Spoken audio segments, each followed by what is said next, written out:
4 जुलाई 2012 को स्विट्ज़रलैंड के जिनीवा में CERN यानी European organisation for nuclear research के स्टेज वर्क को साइंटिस्ट खड़े थे, जिनकी आंखों में थकान थी लेकिन चेहरे पर एक चमक।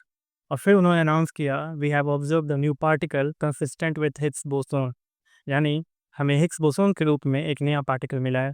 और आपको पता है कि इस एक लाइन के लिए दुनिया के 10,000 से ज़्यादा साइंटिस्ट ने 40 साल तक मेहनत की थी। अब आप सोचते होगे कि आखिर ये हिग्स बोसोन है क्या? चलो मैं आपको समझाता हूँ आसान भाषा में। देखो, जब यूनिवर्स बना था ना, तो सब कुछ एनर्जी थी, बिना वजन के। फिर सब कुछ मैटर में बदलने लगा। लेकिन सोचने वाली बात ये है कि वजन यानी मास कैसे आया?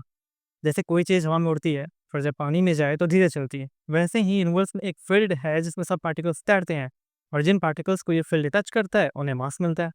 जैसे दूध में टर्मरिक मिलाओ तो कलर आता है ना, वैसे ही इस फील्ड के कांटेक्ट में आए बिना कोई भी पार्टिकल मासलेस रहता है। और यही फील्ड है हिग्स फील्ड, एंड इस फील्ड में घूमने वाला पार्टिकल है हिग्स बोसॉन। इस डिस्कवरी ने बता दिया कि क्यों सब चीज़ों का वजन होता है। ये आइडिया पहली बार आया था 1964 में। पीटर हिग्स और उनके दोस्त रॉबर्ट ब्लाउट ने इसे सजेस्ट किया था, और उस थ्योरी को टेस्ट करने के लिए बनाया गया दुनिया का सबसे बड़ा और powerful science machine large hadron collider, जो एक 27 किलोमीटर लंबा सर्कुलर टनल है, और वो भी 100 मीटर जमीन के नीचे।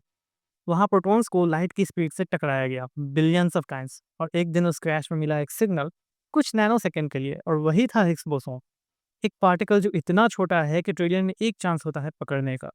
ये वही पार्टिकल है जिसे लोग गॉड पार्टिकल भी कहते हैं, क्योंकि ये सबको वजन देता है। ये एक ऐसा मोमेंट था जैसे हमने यूनिवर्स का कोड पढ़ लिया हो। तो 4 जुलाई 2012 को सिर्फ एक डिस्कवरी नहीं हुई थी, बल्कि ये सबूत था कि अगर सोच क्लियर हो और मेहनत लगातार हो, तो इम्पॉसिबल को भी पॉसिबल किया जा सकता है। और अब कोई पूछे कि हम कैसे बने, तो याद रखना कि इसका जवाब साइंस ने हमें दिया है, एक इनविजिबल पार्टिकल के रूप में जिसका नाम है हिग्स बोसोन। तो बस इस न्यूज़ के लिए इतना ही। अगर पसंद आई हो तो लाइक ठोको। खबरी भाई मिलता रहेगा हमेशा एक नए न्यूज़ के साथ। तब तक के लिए जय माइक्रोनाथ।